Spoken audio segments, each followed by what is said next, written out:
नमस्कार साथियों, जोश आईएएस पीसीएस में आप लोग का स्वागत है। मैं राहुल आप लोग के लिए बीपीएससी के द्वारा जितने भी क्वेश्चन पूछा गया है, तो बीपीएससी एईडी एग्जाम को देखते हुए जो भी क्वेश्चन इंपॉर्टेंट है उसको क्या करवा रहे हैं, एनालिसिस करवा रहे हैं। तो उसको एनालिसिस करवाने से पहले आप लोग को पहले ये बता देना चाहता हूँ।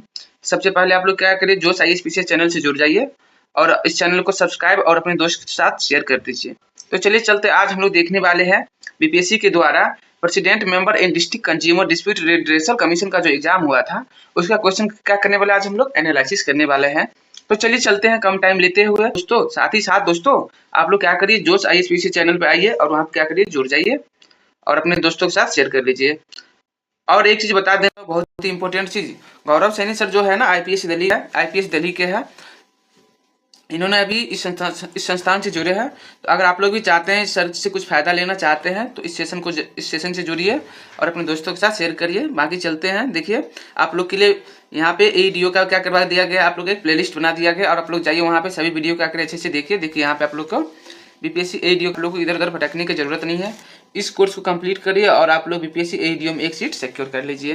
तो चलिए चलते हैं कम टाइम लेते हुए क्वेश्चन नंबर 1 की ओर चलते हैं। और साथ ही साथ आप लोग गौरव सैनी सर से मिलना चाहते हैं या सेकंड बीपीएससी से जुड़ना चाहते हैं, एईडीओ बिहार सीजीएल बैच और टीआरई 4 और 5 के लिए इस क्लास से जुड़ सकेंगे। और आप लोग को पता भी होगा, तो देखिए क्या पूछा जा रहा है आप लोग से, दूर संचार में प्रयुक्त विद्युत चुंबकीय तरंग है, क्या है बाबू, दृश्यमान होता है या माइक्रोवेव होता है या पराबैंगनी होता है या इंफ्रारेड होता है, आपसे पूछा जा रहा है। तो देखो विद्युत चुंबकीय तरंग की बात हो रहा है और किसमें, तो दूर संचार में। तो दूर संचार में किसका यूज करते हैं बाबू, हम लोग माइक्रोवेव का यूज करते हैं। किसका प्रयोग होता है, तो माइक्रोवेव का यूजेज होता है। तो देखो माइक्रोवेव जो होता है इसका क्या होता है, इसमें क्या होता है, एक मिनट में बाबू, हाँ इसमें क्या होता है, लॉन्ग रेंज का क्या होता है, लॉन्ग रेंज का कम्युनिकेशन होता है।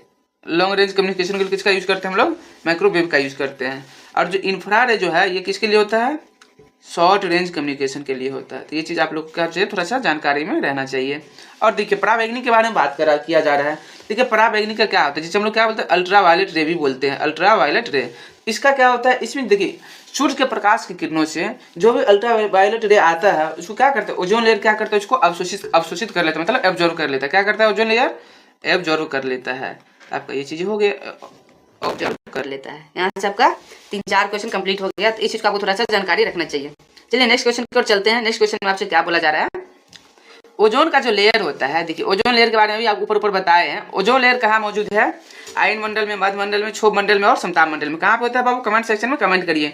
मोनू, सोनू, गीता, मिंकी, पिंकी, जितना भी आप लोग कमेंट सेक्शन में कमेंट करते रहिए ताकि आप लोग का भी क्या होता है, रिवीजन होता रहे। अगर नहीं समझ में आ रहा है तो उसको भी आप लोग पूछ सकते हैं कमेंट सेक्शन में। देखिए किसमें, आयन मंडल, मध्य मंडल, क्षोभ मंडल और समताप मंडल में। कमेंट सेक्शन में कमेंट कीजिए किसमें होता है बाबू, समताप मंडल में होता है। अब देखो इस क्वेश्चन से हम रिलेटेड आप लोग एक फिगर लेकर आए हैं जहाँ तुम लोग क्या होगा समझना बहुत ही ईजी हो जाएगा। देखो यहाँ पे जितना भी लेयर है उसके बारे में आपको पता चल जाएगा। देखो जो ट्रोपोस्फेयर, इसको क्या कर लेते हैं, जूम कर लेते पहले, तो 1 मिनट रुको। हाँ ट्रोपोस्फेयर के बारे में है, तो इसका जो रेंज होता है कितना होता है, 0 से 12 किलोमीटर के बीच में होता है। स्ट्रेटोस्फीयर जो होता है कितना होता है, 12 से 50 किलोमीटर के बीच में होता है। मीजोस्फीयर जो 50 से 80 किलोमीटर के बीच में होता है। और थर्मोस्फीयर जो है 80 से 700 किलोमीटर के रेंज में होता है। अब देखो तुमसे पूछा क्या रहा था, देखो पूछ क्या रहा था तुमसे, आयन मंडल के बारे, ओजोन लेयर के बारे में पूछ रहा था। देखो ओजोन लेयर का आप कितना बीच में होता है, 20 से 30 किलोमीटर के बीच में होता है। वो किस में आ जाएगा बाबू, तो स्ट्रेटोस्फीयर में आ जाएगा। तो स्ट्रेटोस्फीयर आपका क्या आ जाएगा आंसर, समताप मंडल हो जाएगा। स्ट्रेटोस्फीयर मतलब समताप मंडल होता है। अब देखो यहाँ से क्वेश्चन और पूछ सकता है तुमसे, कारमान लाइन के बारे में पूछ सकता है। तो कारमान लाइन का रेंज कितना होता है, कितना होता है बाबू, 100 किलोमीटर होता है। देखो यहाँ पे जो येलो रेंज से बनाया गया है कितना होता है बाबू, 100 किलोमीटर होता है। इस चीज को आप लोगों को थोड़ा सा ध्यान में रखना है। समझ में आ गया। और देखो थर्मोस्फीयर में क्या कोशिश करो, ट्रोपोस्फीयर में क्या होता है बाबू, देखो यहाँ पे बारिश होता है। यहाँ पे क्या होता है, देखो प्लेन, ये स्ट्रेटोस्फीयर में जो समताप मंडल होता है इसमें क्या होता है, स्पेस में क्या, स्ट्रेटोस्फीयर में क्या उड़ाया जाता है, एरोप्लेन उड़ाया जाता है। और यहाँ पे जो थर्मोस्फीयर है वहाँ पे क्या होता है, यहाँ पे देखो क्या होता है, यहाँ पे तुम्हारा जितना भी कम्युनिकेशन रिलेटेड चीज होता है वो थर्मोस्फीयर से किया जाता है। तो बाकी आप लोग यहाँ से सब कुछ समझ में आ गया होगा। चलिए नेक्स्ट क्वेश्चन की ओर चलते हैं कम टाइम लेते हुए।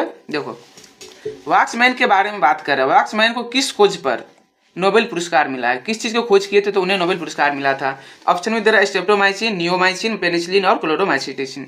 देखिए आप लोग का आंसर क्या हो जाएगा, स्ट्रेप्टोमाइसिन हो जाएगा। स्ट्रेप्टोमाइसिन में क्या होता है बाबू, इसमें आप लोग को देखिए सबसे पहले ये बात होना चाहिए, जो स्ट्रेप्टोमाइसिन है इसका यूज कहाँ होता है, इसका यूज करते हैं हम लोग तपेदिक में। तपेदिक मतलब बोले तो टीबी का यूज करते हैं। टीबी जिसको रोग हो जाता है ना, उसमें क्या किया जाता है, स्ट्रेप्टोमाइसिन का यूज किया जाता है।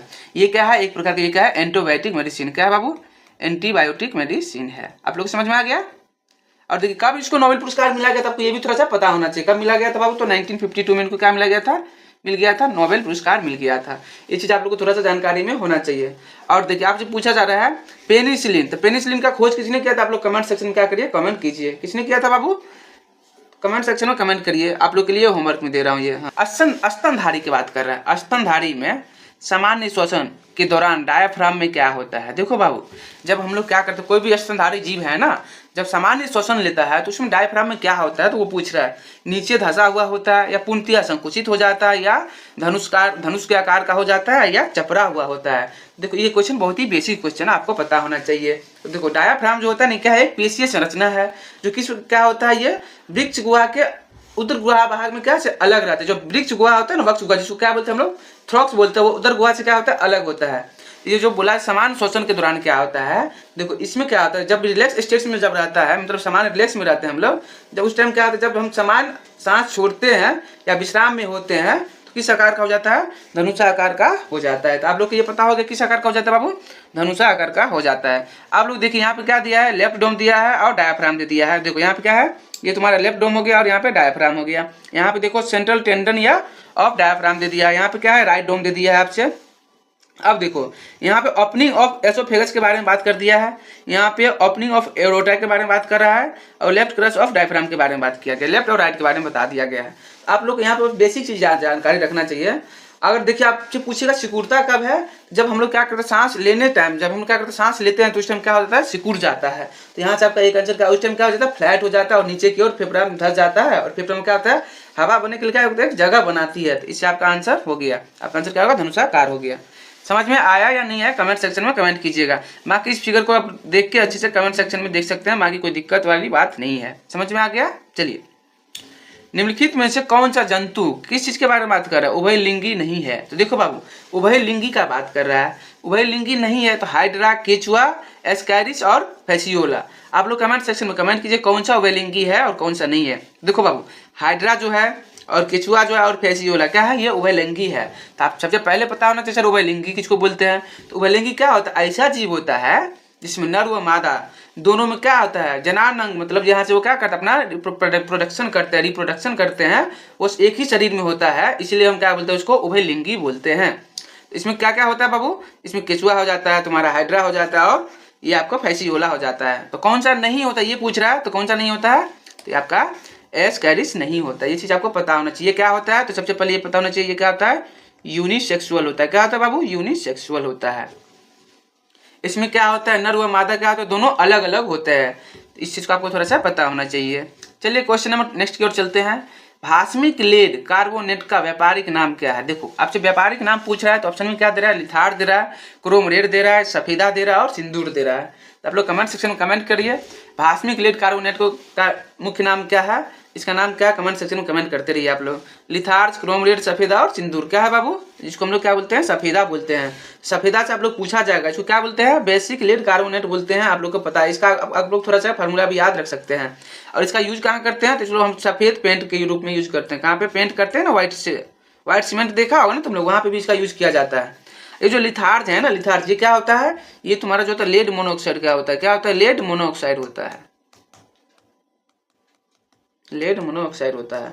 ये देखो सिंदूर के बारे में बात करें, जिसको क्या बोलते हैं, वर्मीलियन बोलते हैं। क्या बोलते हैं इसको, वर्मीलियन, क्या बोलते हैं, वर्मीलियन। इसका क्या होता है, कभी कभी ये रेड लेड भी होता है। इसमें क्या होता है, तो Pb3O4 होता है। इस चीज को थोड़ा सा ध्यान में रख सकते हैं। चलिए नेक्स्ट क्वेश्चन की ओर। क्वेश्चन नंबर 7 आपसे क्या पूछा जा रहा है। देखो बाबू, यहाँ पे क्या दिया है, पहाड़ी दे दिया गया। निम्न पहाड़ी में से कौन सा एक सही नहीं है। आप लोग पहाड़ियों के बारे में थोड़ा सा आप लोग एनसीईआरटी अगर ज्योग्राफी पढ़े होइएगा, तो वहाँ पे पहाड़ी और वहाँ के राज्य से रिलेटेड क्वेश्चन मिल ही जाता है। इसलिए आप लोग को बेसिक एनसीईआरटी पढ़ना बहुत ही कंपलसरी है। अगर आप लोग चाहते हैं एनसीईआरटी का भी सेशन लाया जाए, तो आप लोग कमेंट सेक्शन में कमेंट कर सकते हैं, सर एनसीईआरटी भी पढ़ा दीजिए। देखो बाबू, यहाँ पे क्या बोला जा रहा है, अगर तुम लोग एनसीईआरटी नहीं पढ़ा है, 6 to 12 तक एनसीईआरटी अच्छे से तुम लोग पढ़ाई करो, क्योंकि एनसीईआरटी पढ़ना बहुत ही जरूरी है। क्योंकि जो भी क्वेश्चन बनेगा वहीं से उठा के बनाया जाता है हर एक एग्जाम में। देखो चांगलांग कहाँ से संबंधित है, मेघालय से संबंधित है। त्रिशूल उत्तराखंड से है, नीला पर्वत मिजोरम से है और कलचुबाई महाराष्ट्र से है। तो आप लोग को पता होना चाहिए कौन सा पूछ रहा है, कौन सा सम्मिलित नहीं है। ये जो तुम्हारा चांगलंग है ना, चांगलंग किससे संबंधित है, मेघालय से संबंधित नहीं है। ये इससे संबंधित नहीं है, तो ऑप्शन नंबर ए हो जाएगा आपका आंसर। बाकी तुम लोग बताओ ये त्रिशूल कहाँ पे है, उत्तराखंड में है, ये आप लोगों को तो बता ही दिया। और ये कौन सा पर्वत पे, कौन सा पहाड़ी में है त्रिशूल, तो ये लोग कुमाऊं की पहाड़ी, ये लोग आप लोग थोड़ा सा याद रख सकते हैं। कौन सा पहाड़ी में है, कुमाऊं की पहाड़ी में है। ये तो नीला पर्वत है, किसमें है, फवंगपुई में है। किसमें है बाबू, फवंगपुई में है। थोड़ा सा इसको भी आप लोग क्या कर सकते हैं, याद रख सकते हैं, फवंगपुई में है। और ये जो कलचुबाई महाराष्ट्र में है, ये कौन से घाट में है, वेस्टर्न घाट में। किसमें है बाबू, वेस्टर्न घाट में है। बाकी आप लोग समझ में आ गया, कुछ नहीं समझ आता आप लोग कमेंट सेक्शन में कमेंट कर सकते हैं। चलिए आपसे ये बोला जा रहा है निम्न कथन पे क्या करना है, विचार करते हुए नीचे दी गई कूटों की सहायता से सही उत्तर चुनना है। देखो बाबू क्या दिया यहाँ पे ऑप्शन में क्या दिया है, बाबू बुदान लाओ अयक्स में क्या है, धनी है, आपसे ये बोला जा रहा है। और देखो भारत का सबसे उत्तरी पॉइंट क्या है, इंदिरा कोल है। आप लोग को पता है कौन सा है बाबू, इंदिरा कोल है, बिल्कुल सही है। आप लोग को पता है दो सही है, अगर कुछ भी नहीं पता तो दो सही है, ये सही है, ये सही है, ये सही है, मतलब दो सब में दे दिया, कोई दिक्कत वाली बात नहीं। नंदा देवी भारत की सबसे ऊंची शिखर है। देखो नंदा देवी का बात कर रहा है, ये भारत की सबसे ऊंची शिखर नहीं है। तीन मतलब क्या गलत हो गया, ये तो मतलब ये गलत हो गया आपका, ये गलत हो गया और ये गलत हो गया। तो आपको क्या आंसर, आंसर नंबर डी हो जाएगा। क्षेत्रफल की दृष्टि से राजस्थान भारत का सबसे बड़ा राज्य है, बिल्कुल सही बात है। बाबूदान भी क्या है, लोएक्स में क्या है बाबू, धनी है। तो आप लोग को यहाँ से क्वेश्चन समझ में आ गया और आप लोग कमेंट सेक्शन में कमेंट कर सकते हैं बाबूदान लोएक्स कहाँ पे है, कहाँ पे है बाबू, तो ये कर्नाटका में है। आप लोग को थोड़ा सा पता होना चाहिए। चलिए बात करते, देखो काल वैसाखी बहुत ही बेहतरीन क्वेश्चन है यहाँ से। काल वैसाखी एक प्रकार की आंधी है। काल वैसाखी के बारे में एक आंधी है जो जिन राज्यों में देखी जाती है वो कौन कौन सा राज्य है। अगर थोड़ा सा भी आप लोग को जानकारी में होगा काल वैसाखी के बारे में, तो काल वैसाखी के बारे में थोड़ा सा भी आप लोग को जानकारी होगा तो आप लोग कमेंट सेक्शन में कमेंट कर सकते हैं। तो काल वैसाखी में बाबू होता क्या है, काल वैसाखी को क्या बोलते हैं, नॉर्थ वेस्टर बोला जाता है। क्या बोला जाता है, नॉर्थ वेस्टर बोला जाता है। और इसमें क्या होता है, ग्रीष्म जो गर्मी का महीना होता है, क्या होता है, ग्रीष्म ऋतु में जो पहला मानसून आता है, क्या होता है इसमें, पहला जो मानसून आता है उसमें क्या आता है, स्थानीय तूफान के साथ क्या होता है, वर्षा होता है। उसे क्या बोलते हैं, काल वैसाखी बोलता है। और काल वैसाखी कहाँ कहाँ आता है, तो वही पूछा कौन कौन सा राज्य में देखा जाता है। देखो बाबू पहले तो असम में देखा जाता है, त्रिपुरा में देखा जाता है और वेस्ट बंगाल में देखा जाता है। तो आप लोग को पता होना चाहिए कहाँ पे, असम में, वेस्ट बंगाल में और त्रिपुरा में। देखो ऑप्शन में देखो कहाँ पे है, ऑप्शन नंबर ए में ही दिख रहा है। क्योंकि अगर कोई भी एक चीज़ आपको नहीं पता होगा तो आप लोग कमेंट सेक्शन में देखिए, नागालैंड देते तो ये नहीं होगा, मिजोरम, असम, मणिपुर भी नहीं होगा। देखिए मणिपुर है तो नहीं होगा, मिजोरम भी नहीं होगा, तो ऑप्शन नंबर ए हो गया। चलिए 10 नंबर क्वेश्चन की ओर चलते हैं कम टाइम लेते हुए। आपसे क्या पूछ रहा है, 2001 की जनगणना के आधार पे भारत के राज्यों को जनसंख्या घनत्व के आधार पे, भारत के राज्यों को जनसंख्या घनत्व के आधार पर किसमें पूछ रहा है आपसे, घटते हुए क्रम में करिए तथा नीचे दी गई कुट की सहायता से सही उत्तर चुनिए। देखिए बाबू आप तो पहले क्या जनसंख्या घनत्व के बारे में बात कर रहा है, जिसको क्या बोलते हैं, पॉपुलेशन डेंसिटी भी बोलते हैं। इंग्लिश में क्या बोलते हैं बाबू, पॉपुलेशन डेंसिटी। देखो यहाँ पे केरल, बिहार, पश्चिम बंगाल, उत्तर प्रदेश। तो आप लोग देखते ही कमेंट सेक्शन में कमेंट कर सकते हैं, सर पहला नंबर पे कौन आएगा, बिहार आएगा। तो 2 नंबर पे पहले कौन आ जाएगा, बिहार आ जाएगा। तो आपका ऑप्शन नंबर कौन सा गलत हो रहा है, कमेंट सेक्शन में कमेंट करिए। 2 नंबर पे हो गया तो ये ऑप्शन और ये ऑप्शन कैंसिल हो गया। अब देखो इसके बाद कौन सा आ रहा है, बिहार आएगा, केरल आएगा, उसके बाद पश्चिम बंगाल आएगा या उत्तर प्रदेश आएगा। देखो बिहार के बाद किसका पॉपुलेशन डेंसिटी ज्यादा है, तो इसके बाद किसका है बाबू, वेस्ट बंगाल का। किसका है, वेस्ट बंगाल का है, यहाँ पे बिहार कर दो। उसके बाद किसका है बाबू, उसके बाद तुम्हारा केरला का है। उसके बाद किसका है लास्ट में, उसके बाद लास्ट में क्या हो गया तुम्हारा, यूपी हो जाएगा। तो आपका आंसर क्या हो जाएगा, आपका आंसर डी हो जाएगा। समझ में आ गया चीजें, कोई दिक्कत वाली बात तो नहीं है। चलिए यहाँ पे पूछा जाएगा 11 नंबर में, बिहार में गंगा से कौन सी नदी मिलती है। ऑप्शन में दिया घाघरा, गंडक, सोन, पुनपुन। आप लोग कमेंट सेक्शन में कमेंट करिए।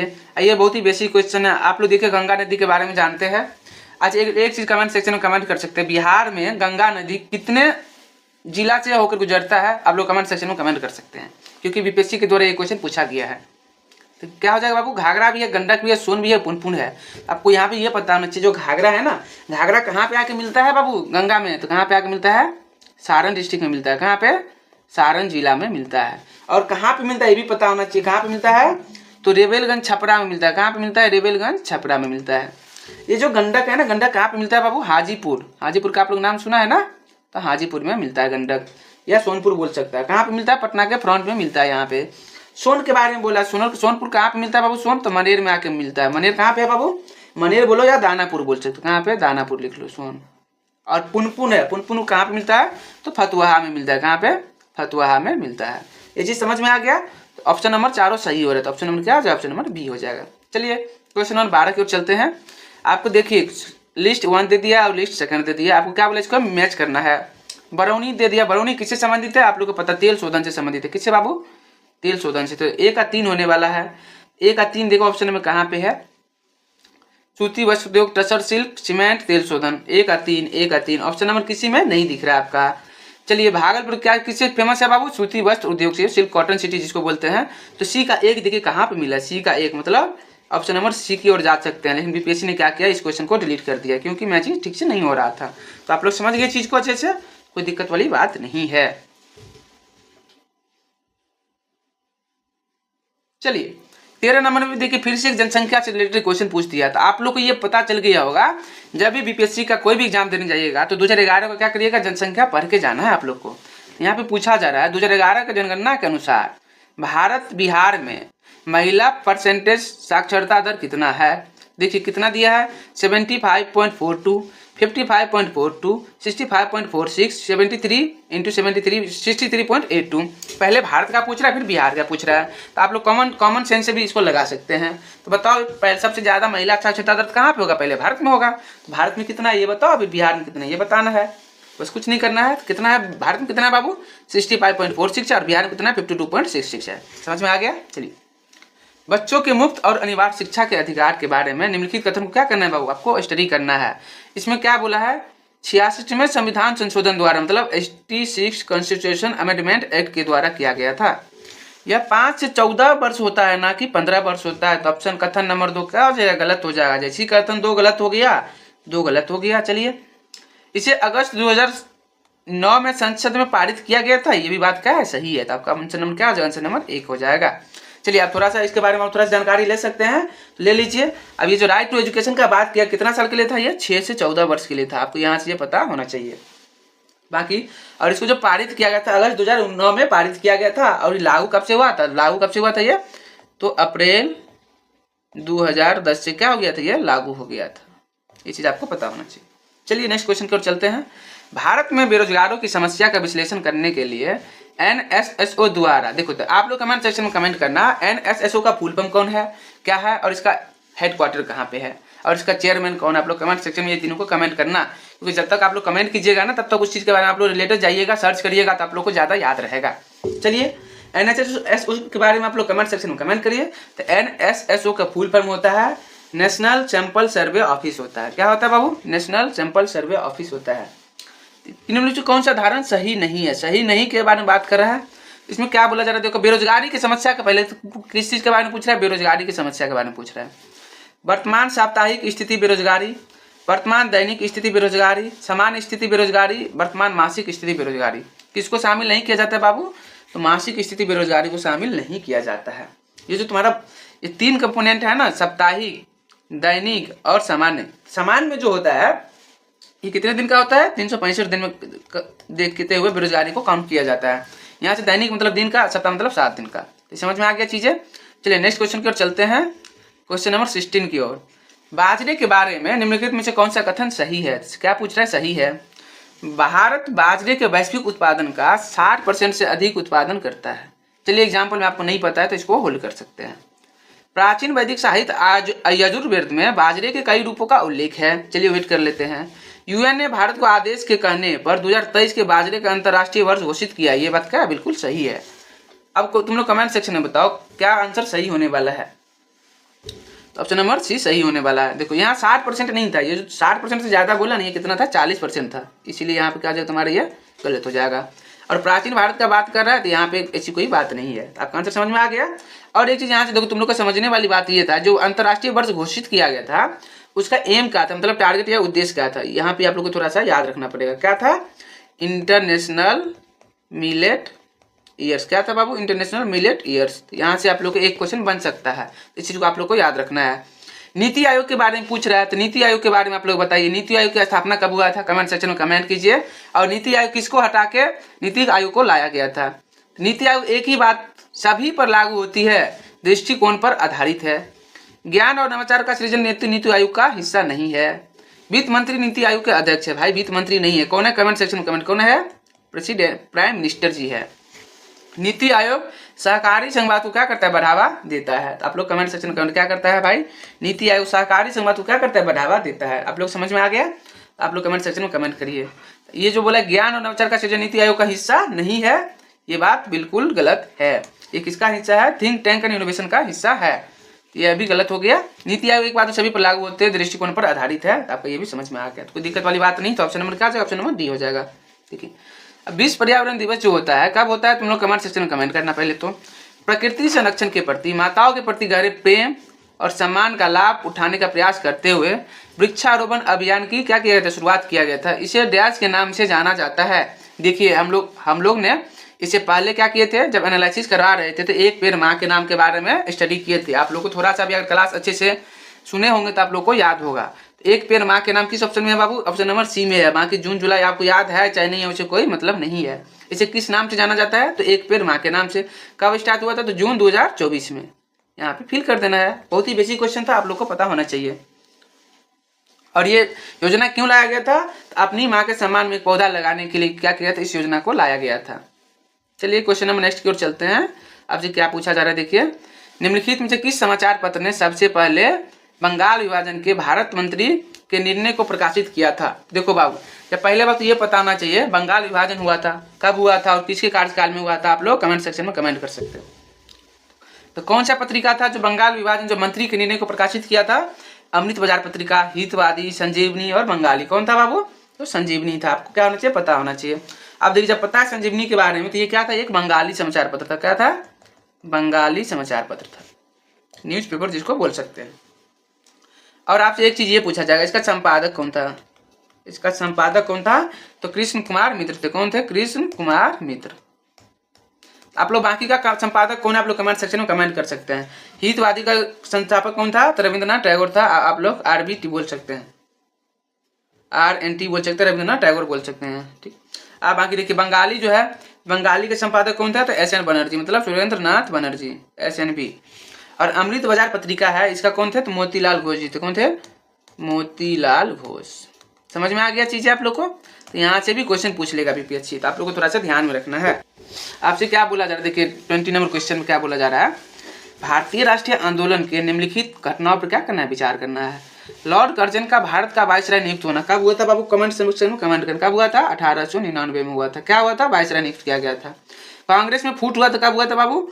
1907 में हुआ था। क्या हुआ था? इस दो दल में बढ़ गया था। कौन सा? गरम और नरम। क्या इसमें? गरम और नरम में। इलवट बिल विवाद के बारे में बात कर रहा है। ये कब आया था बाबू? ये 1883 से लेकर 84 के बीच में आया था। और किसके शासनकाल में आया था? तो रिपन के शासनकाल में आया था। अब देखो, महारानी विक्टोरिया द्वारा भारत की सामग्रिक उपाधि धारण करना, ये कब आया था? 1877 में आया था। किसके शासनकाल में आया था? तो लॉर्ड लिटन के शासनकाल में आया था। ये चीज आप लोग को पता होना चाहिए। और इसी के टाइम में क्या आया था? दिल्ली दरबार लगा था। क्या हुआ था? दिल्ली दरबार। चलिए आप लोग कमेंट सेक्शन में देखिए, काल को क्या करना है? अरेंज करना है। सबसे पहले कौन सा था? देखो 1899, 1907, 1877, 1843। तो ऑप्शन नंबर 4 कहाँ है? सबसे पहले होना चाहिए। तो ये ऑप्शन नंबर कैंसिल, ये कैंसिल। ऑप्शन नंबर सी और डी की ओर चलते हैं। उसके बाद देखो 1883-84 हो गया, तो ऑप्शन नंबर 3, तो ऑप्शन नंबर डी हो गया। बाकी कोई दिक्कत वाली बात नहीं है। अगर कुछ दिक्कत हो तो आप लोग कमेंट सेक्शन में कमेंट कर सकते हैं। चलिए नेक्स्ट क्वेश्चन में चलते हैं। हाँ 21 में देखिए आपसे क्या बोला जा रहा है? एक पुस्तक दे दिया गया है, उसका क्या रचयिता कौन है उसके बारे में आपसे पूछ रहा है। आप लोग कमेंट सेक्शन में कमेंट करिए इसका आंसर क्या होने वाला है। अगर आप लोग एक दो भी का आंसर याद है तो आप लोग इसको आराम से बना लीजिए, क्योंकि कूट वाला है, आपको पता होना चाहिए। देखिए, ए नेशन वन मेकिंग, इसका कौन थे लेखक? रचयिता कौन थे? लाला लाजपत राय, सुरेंद्रनाथ बनर्जी, मौलाना अबुल कलाम आजाद और डॉक्टर राजेंद्र प्रसाद। आप लोग कमेंट सेक्शन में कमेंट। देखो बाबू, ए नेशन इन मेकिंग का रचयिता कौन थे? SN बनर्जी, मतलब सुरेंद्रनाथ बनर्जी जी। एक ऑप्शन क्या हो जाएगा? 2 हो जाएगा। तो एक ऑप्शन 2, मतलब ए ऑप्शन तुम्हारा कैंसिल हो गया। बी में देखो क्या थे? India divided. इंडिया डिवाइड किसने लिखा था बाबू? डॉक्टर राजेंद्र प्रसाद। तो क्या हो जाएगा? बी का 4 हो जाएगा। तो बी का 4 मिलाओ, बी का 4, मतलब ऑप्शन नंबर तुम्हारा सी हो रहा है। अगर 2 का भी पता था, अनहैप्पी इंडिया, तो अनहैप्पी इंडिया कौन था? तो लाला लाजपत राय जी थे। और इंडिया विंग फ्रीडम कौन थे? मौलाना अबुल कलाम आजाद जी थे। समझ में आ गया? ऑप्शन नंबर क्या हो जाएगा? सी हो जाएगा। चलिए, निम्नलिखित में से कौन सा एक कांग्रेस, देखो 22 में जो पूछा जा रहा है आपसे, निम्नलिखित में से कौन सा कांग्रेस पार्टी द्वारा पंजाब में 1919 में घटित घटनाओं की जांच के लिए, देखो जब वहाँ पे घटना हुआ था पंजाब में 13 अप्रैल 1919 जालियांवाला बाग हत्याकांड करने के बाद, तो एक कांग्रेस पार्टी के द्वारा एक कमेटी की जांच के लिए एक सदस्य का निर्माण किया गया, सदस्य का मेंबर का नाम दिया गया था। उस मेंबर में कौन सा शामिल नहीं था उसके बारे में आपसे पूछ रहा है। तो उस कमेटी का क्या नाम था पहले ये पता होना चाहिए। क्या नाम था? तहकीकात कमेटी बोलते, क्या बोलते हैं? तहकीकात कमेटी। इसमें सदस्य कौन कौन थे आपको ये पता होना चाहिए। इसमें सदस्य थे मदन मोहन मालवीय, मदन मोहन मालवीय। कौन थे? महात्मा गांधी, MG। इसके बाद कौन थे? मोतीलाल नेहरू, मोतीलाल नेहरू। इसके बाद चित्तरंजन दास थे। इसके बाद अब्बास तैयब जी। कौन थे? अब्बास तैयब जी थे। और MR जायकर भी थे। देखो बाबू इसमें कौन नहीं थे तो आपको समझ में आ गया होगा कौन नहीं था। जवाहरलाल नेहरू जी नहीं थे। क्यों नहीं थे? क्योंकि इसमें उनके पापा जी थे। कौन थे? मोतीलाल नेहरू जी इसमें पापा जी थे। तो आपको समझ में आ गया चीजें। चलिए नेक्स्ट क्वेश्चन की ओर चलते हैं। आपसे क्या पूछा जा रहा है देखिए, 1942 में जो हजारीबाग जेल से पलायन करते समय जयप्रकाश नारायण के साथ कौन नहीं थे। तो देखो यहाँ से बहुत ही बेसिक क्वेश्चन है और बहुत ही महत्वपूर्ण क्वेश्चन है। यहाँ से जब भी इस टाइप का क्वेश्चन पूछा जाए ना तो आपको थोड़ा सा ध्यानपूर्वक सोचना चाहिए और बनाना चाहिए। देखो जब ये 1942 में हजारीबाग जेल से कौन भागे थे? जयप्रकाश नारायण जी ने भाग गए थे। उसके साथ ही कौन नहीं थे आपसे ये पूछ रहा है। देखो साथी में कौन कौन थे आपको ये पहले पता होना चाहिए। साथी में कौन थे? राम मनोहर लोहिया जी ये नहीं थे, तो ऑप्शन नंबर ए हो जाएगा। बाकी गुलाम चंद्र गुप्ता, रामानंद मिश्र और योगेंद्र शुक्ला तीनों थे। आपसे ये पूछा जा रहा है बंद ये कब भागे थे? तो 9 नवंबर 1942 को भागे थे वहां से। कब भागे थे? तो 9 नवंबर 1942 को। कौन सा दिन था ये भी पूछ लेता है। तो कौन सा दिन था? तो दीपावली का दिन था। ये भी आप लोग पूछ लेता है BPSC। दीपावली के दिन 5 साथियों के साथ किसने फरार हुआ था? कितने साथी थे ये लोग? 5 साथी। उसका नाम आप लोग को पता है। एक रामानंद मिश्र जी थे और देखो गुलाब चंद्र गुप्ता जी थे, सूरज नारायण जी सिंह थे। तो यहाँ पे जिस साथी का नाम 5 साथी में देखो क्या क्या है। एक तो गुलाब चंद्र गुप्ता हो गया तुम्हारा, गुलाब चंद्र गुप्ता। एक क्या हो गया तुम्हारा? रामानंद मिश्र। एक देखो योगेंद्र शुक्ल हो गया। एक गुलाबी सुनार हो गया। एक शालिग्राम सिंह हो गया। 1 2 3 4 5 हो गया ना। तो इसमें कौन थे? राम मनोहर लोहिया जी नहीं थे। समझ में आ गया चीजें। देखो 24 नंबर बहुत ही बेसिक क्वेश्चन है। 1857 के जो विद्रोह हुआ था जगदीशपुर के कुंवर सिंह ने अपना कार्य क्षेत्र फैलाया था। कहाँ तक फैलाया था वो पूछ रहा है। बांदा तक, कालपी तक, रीवा तक, उपयुक्त में से सभी स्थानों पर। कहाँ तक फैलाए थे बाबू? यहाँ पे सभी स्थानों पर क्या किए थे? जगदीशपुर के कुंवर सिंह ने सभी स्थानों पर अपना ये कार्य क्षेत्र फैलाए थे। तो आपका आंसर क्या हो जाएगा? ऑप्शन आंसर डी हो जाएगा। और आप लोग क्या जानते हैं कुंवर सिंह के बारे में कमेंट सेक्शन में। वर्ल्ड हैप्पीनेस रिपोर्ट 2025 के अनुसार निम्नलिखित में से कौन सा देश दुनिया का सबसे खुशहाल देश है बाबू? स्वीडन है, नॉर्वे है, डेनमार्क है, फिनलैंड है। कौन है बाबू? फिनलैंड है। अब देखो तुमको पता होना चाहिए जो भी नॉर्डिक देश होता है ना, नॉर्डिक देश हमेशा क्या करता है? टॉप कर रहा है किस चीज में? तो खुशहाल देश में क्या करता है? टॉप करता है। टॉप में कौन कौन सा है बाबू? तो पहले पे है फिनलैंड है तुम्हारा, सेकेंड पे कौन है? इसके बाद डेनमार्क है, डेनमार्क है। उसके बाद तुम्हारा क्या है? आइसलैंड है। उसके बाद क्या है? स्वीडन है। ये चीज़ आप लोग को क्या करना चाहिए? पता होना चाहिए। तो आपका आंसर क्या होगा? ऑप्शन आंसर डी हो जाएगा। तो 25 में क्या पूछा जा रहा है देखिए, संयुक्त राष्ट्र समर्पित अंतर्राष्ट्रीय आपराधिक न्यायालय ने युद्ध अपराध और मानवता के खिलाफ अपराधों के आरोप का हवाला देते हुए, जो भी आरोप होता है उसको हवाला देते हुए निम्नलिखित में से किस देश के प्रधानमंत्री के लिए गिरफ्तारी वारंट जारी किया गया था? ऑप्शन में क्या था? इजराइल, लीबिया, रशिया और सूडान। तुम लोग थोड़ा सा क्या कर सकते हैं इसको कमेंट सेक्शन में कमेंट सकते हैं। करंट का क्वेश्चन है। आप लोग कमेंट सेक्शन में कमेंट करिए कौन सा देश था, किस देश के प्रधानमंत्री के खिलाफ जारी किया गया था? तो इजराइल। अगर राष्ट्रपति पूछे तो किसके साथ हो जाता? रशिया हो जाता। आप लोग कमेंट सेक्शन में कमेंट करना इजराइल के प्रधानमंत्री का नाम क्या है। आप लोग कमेंट सेक्शन में कमेंट कर सकते हैं। चलो इसको क्या बोलते हैं? नेतन्याहू के नाम से जानते हैं। और यहाँ पे पूर्व रक्षा मंत्री जाते हैं गैलेंट के भी खिलाफ क्या हुआ था? यहाँ पे जारी किया गया था। और क्यों किया गया था? तो क्योंकि गाजा का जो युद्ध हो रहा था ना, गाजा का संघर्ष, उसमें क्या किया था युद्ध अपराध और मानवता के खिलाफ उन्होंने बहुत सारी चीजें गलत मानवता के खिलाफ क्या कर दिया था? हवाला दे रहा था। इसलिए आपका आंसर ए हो जाएगा। चलिए नेक्स्ट कबड्डी का खेल देखिए। आप लोग कबड्डी का खेल देखते हैं। प्रत्येक टीम से एक समय में मैदान पर कितने खिलाड़ी खेलते हैं? देखो कबड्डी में टोटल कितना प्लेयर्स होता है बाबू? टोटल तो आपका कितना होता है? 12 होता है। उसमें से मैदान पे कितने खेलते हैं? तो 7 खेलते हैं। बाकी 5 जो होता है क्या होता है? रिजर्व रखा जाता है। क्या किया जाता है? रिजर्व रखा जाता है। तो आपका आंसर नंबर डी हो जाएगा। चलिए 28 की ओर चलते हैं। 28 में देखिए आपसे क्या पूछा जा रहा है। हिंदी भाषा की ऐतिहासिक एक्शन फिल्म छावा, छावा आप सभी लोगों ने देखा होगा, जिसने हाल में इतिहास पर क्या कर दी थी कि बहस छेड़ दी थी, किसके जीवन पर आधारित है? छत्रपति राजा राम भोसले पे, शिवाजी संभाजी राजा भोसले पे, छत्रपति संभाजी महाराज और छत्रपति शिवाजी महाराज। किस पे था बाबू? छत्रपति संभाजी महाराज पे। ये कौन था? छत्रपति शिवाजी महाराज के क्या थे? पुत्र थे। तो आपको समझ में आ गया। और इस मूवी में कौन सा रोल किया था, कौन सा हीरो था? तो विक्की कौशल। कौन था? विक्की कौशल था। इसको थोड़ा सा अगर आप लोग देखे होंगे तो कमेंट सेक्शन में कमेंट कर सकते हैं। मूवी कैसा बनाया गया है आप लोग कमेंट सेक्शन में कमेंट कर सकते हैं। कोई दिक्कत वाली बात है तो आप लोग बोल सकते हैं। जितने भी स्टूडेंट है कोई दिक्कत हो तो आप लोग कमेंट सेक्शन में पूछ सकते हैं। देखिए बहुत ही बेहतरीन क्वेश्चन है। एलन मस्क को आज के डेट में कौन नहीं जानता होगा? सब कोई जानते हैं। तो जो हाल में अमेरिकी राष्ट्रपति किसके साथ? डोनाल्ड ट्रंप के प्रशासन में किस चीज़ के लिए वरिष्ठ सलाहकार के रूप में शामिल हुए हैं? इनके मालिक है। तो किस चीज़ के मालिक है? स्टारलिंक के है, स्पेस एक्स का है, टेस्ला का है, सभी का है। तो आप लोग को पता हो किसका है? उपरोक्त सभी का है मालिक है। तो आप लोग को पता है चीज़ें। फरवरी 27 फरवरी 2025 सॉरी क्या बोला जा रहा है? 27 फरवरी 2025 को जारी यूएन द्वारा क्या बोला जा रहा है? एसडीजी की राज्यों की स्थिति रिपोर्ट के अनुसार भारत 16 एसडीजी में से पिछड़ गया है। कितने में पिछड़ गया आपसे ये पूछा है। तो 16 है, उसमें से कितने में पिछड़ गया आप लोग को ये पता होना चाहिए। 16 में उन्होंने कितना स्कोर किया बाबू? कमेंट सेक्शन में कमेंट कर सकते हो इसको। तो यहाँ से आप लोग को सीखने वाली बात यह है कि 16 सस्टेनेबल डेवलपमेंट गोल है। तो आपको 16 का 16 क्या, ऐसे तो 17 है, कितना टोटल गोल है? 17 एसडीजी है। आपको इसमें से थोड़ा सभी क्या है आपको पता होना चाहिए। इसमें से 16 में से कितना में पिछड़ गया है? तो 7 में, 9 में पिछड़ गया। कितना पिछड़ गया बाबू? 9 में पिछड़ गया। तो आपका आंसर क्या हो जाएगा? कमेंट सेक्शन में कमेंट करिए। 9 ऑप्शन नंबर ए हो जाएगा। किसका है? पॉलिटी का सेक्शन आ गया। यहाँ से क्या आ गया? पॉलिटी का सेक्शन आ गया। पूछा जाए कथन 1 दे दिया आपसे पहले। तो जब कोई कानून अनुच्छेद 15 के निषेध में आता है तो इसे अनुच्छेद 14 के तहत युक्ति संगत वर्गीकरण के सिद्धांत को लागू करके वैध ठहराया जा सकता है। आपसे ये पूछा जा रहा है। जब भेदभाव अनुच्छेद 15 में उल्लिखित किसी एक आधार पर आधारित होता है तो वर्गीकरण की युक्ति संगतता का परीक्षण अनुच्छेद 14 के तहत किया जाएगा। तो आप लोग कमेंट सेक्शन में कमेंट कर सकते हैं आर्टिकल 15 और आर्टिकल 14 में क्या दिया गया है। तो आर्टिकल 14 जो है किससे रिलेटेड है बाबू? समानता के अधिकार से रिलेटेड है। आप लोग को पता है किससे रिलेटेड है? समानता का अधिकार से। 15 किससे रिलेटेड है? आप लोग कमेंट सेक्शन में कमेंट करिए। ये क्या है? अनुच्छेद जो 15 है ना, ये क्या होता है? किसी भी राज्य के धर्म, मूल वंश, जाति तथा लिंग के जन्म के स्थान पर क्या कर सकते हैं? आप भेदभाव नहीं कर सकते हैं। तो आप क्या करिएगा?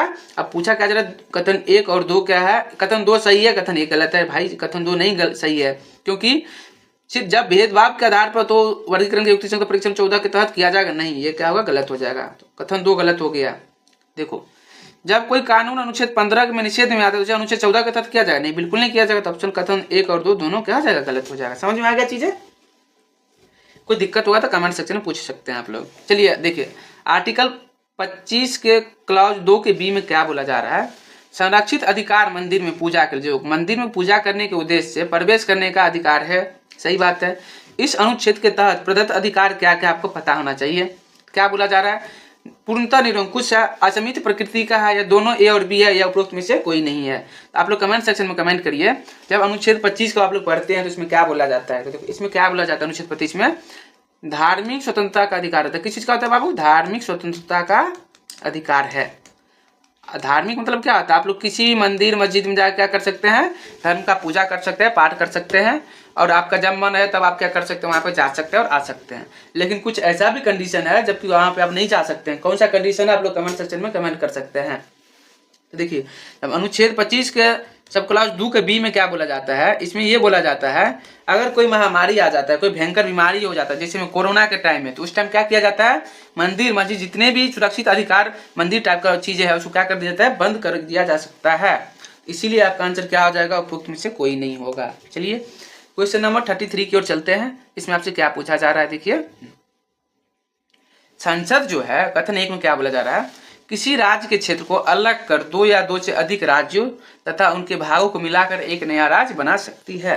चलिए ठीक है, कोई दिक्कत वाली बात नहीं है। राष्ट्रपति संबंधित राज्य विधानसभा के विचारों को स्वीकार करने के लिए बाध्य है। देखो, हमारे जो महामहिम है ना, उसको जल्दी बाध्य, महामहिम जी है, उसको क्या कर सकते हैं? बाध्य नहीं कर सकते, मतलब उसको बाउंडेशन नहीं बोल सकते। हाँ, आपको क्या करना है? उस पर स्वीकार करना ही पड़ेगा। तो कथन 2 क्या हो जाएगा? आपका गलत हो जाएगा। कथन एक क्या है, सही है। संसद के द्वारा किसी भी राज्य क्या कर सकते हैं, जोड़ सकते हैं, मिला सकते हैं या हटा सकते हैं, नया राज्य बना सकते हैं। और आप लोग कमेंट सेक्शन में कमेंट कर सकते हैं ये कौन सा अनुच्छेद में है, ये बहुत ही बेहतरीन अनुच्छेद है, आप लोग इसे कमेंट सेक्शन में कमेंट कर सकते हैं। कथन एक गलत है, कथन एक सही है, कथन दो गलत है, ऑप्शन नंबर बी की ओर। देखिए 34 में क्या बोला जा रहा है, सुप्रीम कोर्ट के न्यायाधीश को हटाने की प्रक्रिया। देखो बाबू, जब सुप्रीम कोर्ट के जो जज होते हैं उनको हटाने की प्रक्रिया के दौरान उनके खिलाफ क्या होता है, आरोपों की जांच के लिए, किस चीज के लिए, आरोप की जांच के लिए एक गठित समिति में निम्नलिखित में से सदस्य होंगे। कौन कौन से सदस्य होते हैं आपको पता होना चाहिए। देखो, भारत के मुख्य न्यायाधीश या सुप्रीम कोर्ट के न्यायाधीश होते हैं, ये बात क्या है, बिल्कुल सही है। प्रधानमंत्री जी होते हैं, आप लोग कमेंट सेक्शन में कमेंट करना। प्रधानमंत्री जी क्या होता है, ऑप्शन में 2 में नहीं होता इस चीज में, तो प्रधानमंत्री जी नहीं होते, 2 कट्टिश कर दो, 2 कट्टिश, इसमें भी कैंसिल, इसमें भी कैंसिल, 2 इसमें बने, चलो ठीक है। अब देखो यहाँ पे एक प्रसिद्ध विधि विशेषज्ञ जी होते हैं, ये बात बिल्कुल सही है, ये विधि होने वाला आप लोग देखिए। इसमें क्या होता है, भारत के अटॉर्नी जनरल भी क्या होता है, शामिल नहीं होते, मतलब 4 भी ऑप्शन गलत हो गया। ऑप्शन 4 कथन 4 गलत हो गया, कथन 4 गलत हो गया, तो ऑप्शन नंबर ये ऑप्शन नंबर क्या है, ऑप्शन नंबर सी हो जाएगा। तो आप लोग समझ में आ गया यहाँ से चीजें। नेक्स्ट क्वेश्चन की ओर। नेक्स्ट क्वेश्चन में आपसे क्या बोला जा रहा है, कथन 1 में देखिए, कथन 1 में आपसे ये बोला जा रहा है, देखिए 35 में आपसे क्या बोला जा रहा है, कथन 1 में सर्वोच्च न्यायालय जाने से पहले अनुच्छेद 226 का सहारा लेना आवश्यक है। अनुच्छेद 32 में क्या बोला जा रहा है, जो प्रदत्त विधि अधिकारी का प्रयोग केवल मौलिक अधिकार के प्रवर्तन के लिए किया जा सकता है। देखो पाओ, एक तो पहले बात, सर्वोच्च न्यायालय जाने से पहले अनुच्छेद 226 का सहारा लेना क्या होता है बाबू, आवश्यक होता है।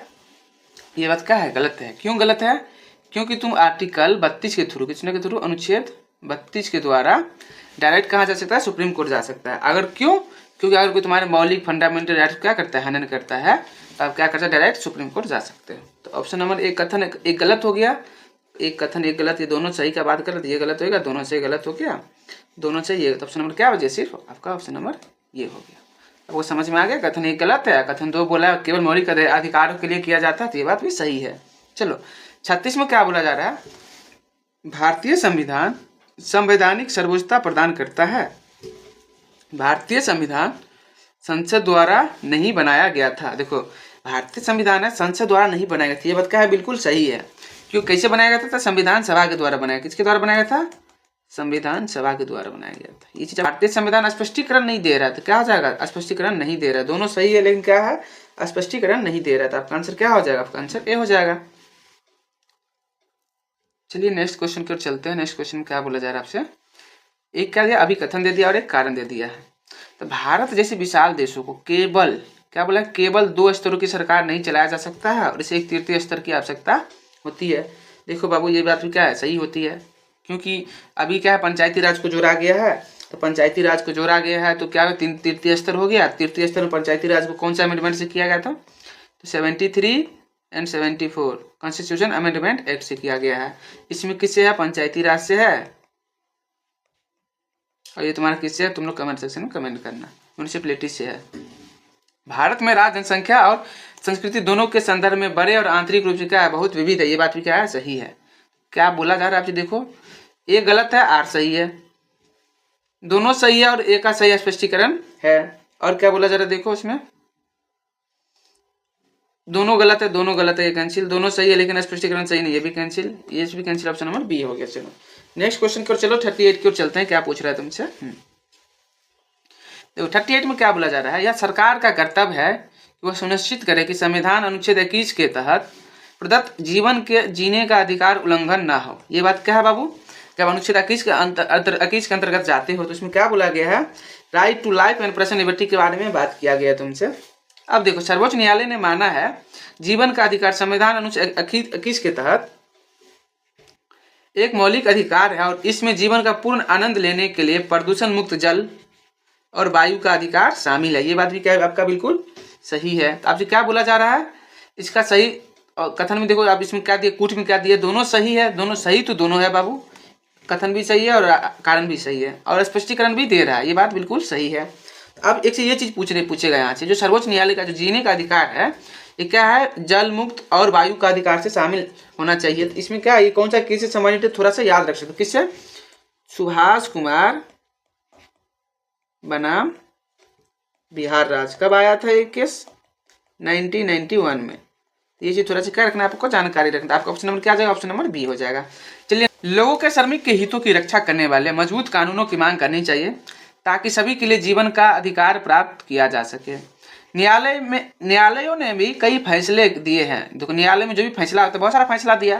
तो जीवन के मौलिक अधिकार के अभिन्न अंग के रूप में स्वस्थ पर्यावरण के अधिकार को मान्यता देते हैं। तो आप लोग कमेंट सेक्शन में कमेंट करिए, कथन सही है और कारण सही है। आप लोग कमेंट सेक्शन में क्या कर सकते हैं, कमेंट कर सकते हैं। तो देखिए, इसमें क्या बोला, दोनों सही है, लेकिन क्या है इसमें कथन और कारण क्या करता है, एक दूसरे को सही स्पष्टीकरण नहीं दे रहा था। आपका आंसर क्या है, ऑप्शन आंसर ए हो जाएगा। समझ में आ गया चीजें। भारत के सर्वोच्च न्यायालय, देखो सुप्रीम कोर्ट के बारे में बात कर रहा है। केंद्रीय कानूनों की संवैधानिक क्या बोला, संवैधानिक वैधता के संबंध में क्या विशिष्ट क्षेत्राधिकारी प्राप्त है। देखो, ये जो विशिष्ट का बात कर रहा है ना, ये आपको थोड़ा सा स्पेशल चीज के बारे में बात कर रहा है। किसके बारे में बात कर रहा है, सुप्रीम कोर्ट के बारे में बात कर रहा है। तो ये जो विशिष्ट का बात कर रहे हैं, ये विशिष्ट क्षेत्राधिकार प्राप्त नहीं है। तो कथन क्या है, गलत हो, जैसे कथन गलत हो गया, कथन गलत हो गया, दोनों चाहिए, कैंसिल, ये कैंसिल, ये कैंसिल, ऑप्शन नंबर बी हो जाएगा। सर्वोच्च न्यायालय भारतीय संविधान का रक्षक है, सही बात है, ऑप्शन नंबर बी हो जाएगा।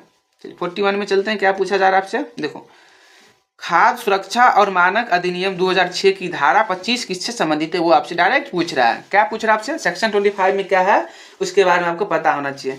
सेक्शन 25 में ये बोला जाता है, सभी खाद्य पदार्थ के आयात के इस अधिनियम के अधीन रखा गया है। जो भी खाद्य पदार्थ उसके अधिनियम क्या गया, रखा गया है, इसके अधिनियम रखा गया। ऑप्शन नंबर किसमें है, देखो ए बी सी डी, किसमें है, सभी खाद्य पदार्थ का आयात इस अधिनियम के अधीन क्या हो गया, रखा गया। तो आपको सेक्शन नंबर 25 पता होना चाहिए। और देखो, सेक्शन नंबर 34 है, ये किससे संबंधित है आपको पता होना चाहिए। जो है आपातकालीन से, किससे संबंधित है, आपातकालीन से 34 है। कुछ मामलों में बात करें, कुछ मामलों में खाद्य सुरक्षा की जवाबदेही जो होता है, ये किससे संबंधित है, तो धारा 39 से संबंधित है।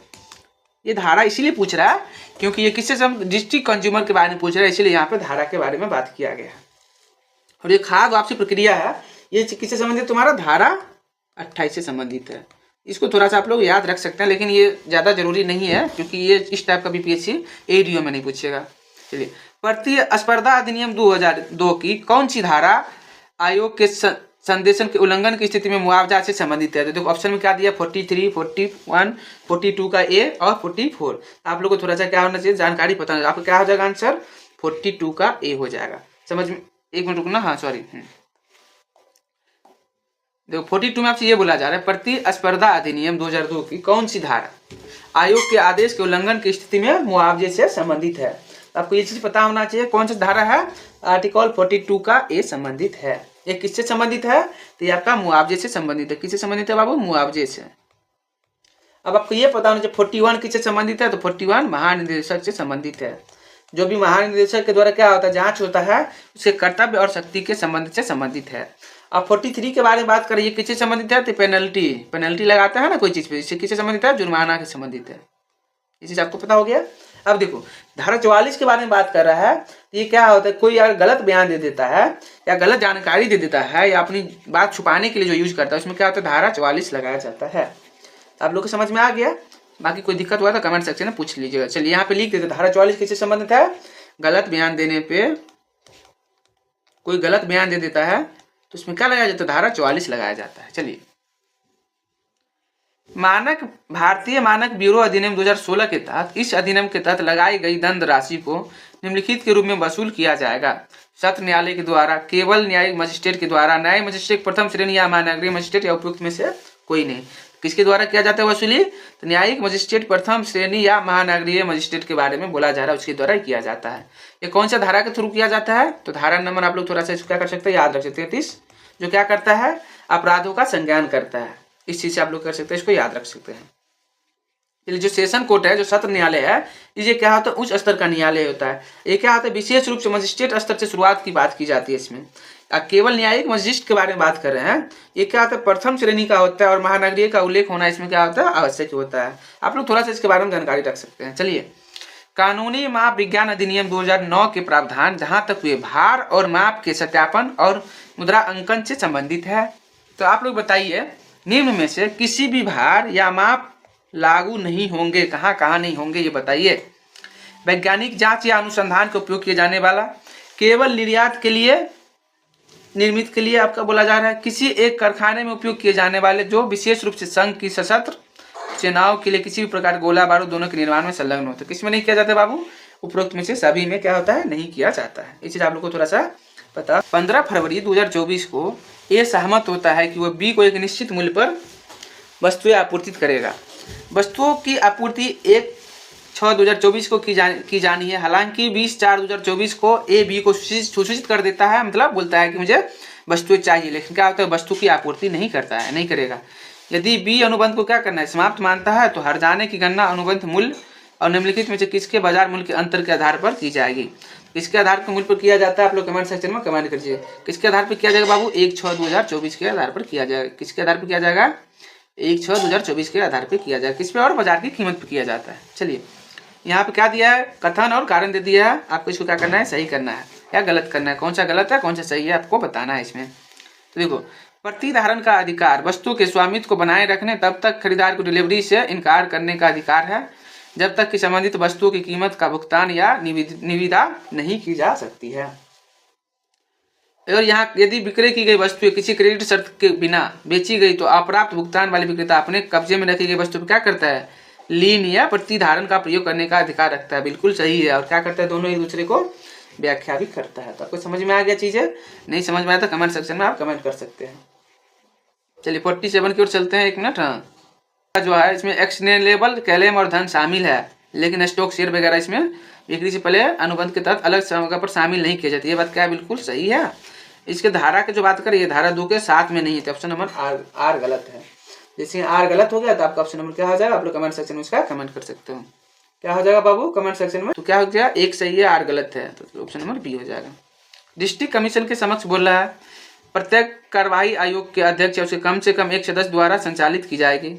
उपरोक्त सिद्धांत तो ऑप्शन नंबर बी हो जाएगा। बाकी समझ में आ गया चीज़ है, कोई दिक्कत है तो आप लोग क्या कर सकते हैं, 20 पूछ सकते हैं। ये किस सेक्शन में आप लोग को पता होना चाहिए, सेक्शन कितना में है, 37 में है, वो पता होना चाहिए। चलिए नेक्स्ट क्वेश्चन को चलते हैं। आज 50 क्वेश्चन कंप्लीट करके क्या करेंगे, यहीं पे एंड कर देंगे सेशन को। 49 में बोला जा रहा है, ब्यूरो द्वारा पारित सभी आदेश और निर्णय तथा ब्यूरो द्वारा जारी किए गए अन्य सभी दस्तावेज को उन अधिकारियों के हस्ताक्षर द्वारा प्रमाणित किया जाएगा जिन्हें इस संबंध में ब्यूरो द्वारा अधिकृत किया गया है। आपको ये पता होना चाहिए, कथन में ये तो दिया है। अब क्या बोला जा रहा है, ब्यूरो अधिनियम 2016 के द्वारा धारा 37 में किया गया है, नहीं, दोनों क्या हो गया आपका गलत हो गया, आपका दोनों क्या हो जाएगा इसमें गलत हो जाएगा। चलिए 50 की ओर चलते हैं। इसमें देखिए, भारतीय प्रतिस्पर्धा आयोग, जिसको क्या बोलते हैं हम लोग, कॉम्पिटिशन कमीशन ऑफ इंडिया, क्या बोलते हैं, कॉम्पिटिशन कमीशन ऑफ इंडिया। इसका कार्य क्या है, इसके बारे में आपसे क्या कर रहा है, पूछ रहा है। तो देखो इसका क्या कार्य है, इसका जो शिष्या प्रति विरोधी समझौते के प्रभुत्व और दुरुपयोग को रोकने के साथ साथ जांच के अन्वेषण के माध्यम के संयोजन को विनियमित करेगा। बिल्कुल सही बात है। देखो इसके बाद क्या बोला जा रहा है आपसे, सीसीआई किसी भी कानून के तहत स्थापित वैधानिक प्राधिकरण केंद्र राज्य सरकार के प्राप्त संदर्भ पर प्रतिस्पर्धा के मुद्दों पर राय देने का भी अधिकार होगा। बिल्कुल सही है। सीसीआई को प्रतिस्पर्धा में जागरूकता फैलाने, ये भी बात सही है, जागरूकता भी फैलाता है। तो आपका आंसर क्या हो जाएगा, आंसर बी हो जाएगा। तो चलिए आज का सेशन यहीं एंड करते हैं। आप लोगों को सेशन कैसा लगा कमेंट सेक्शन में कमेंट कर सकते हैं, और साथ ही साथ अपने दोस्तों के साथ शेयर कर दीजिए और चैनल को सब्सक्राइब कर लीजिए। तो मिलते हैं नेक्स्ट क्लास में। जय हिंद, जय भारत।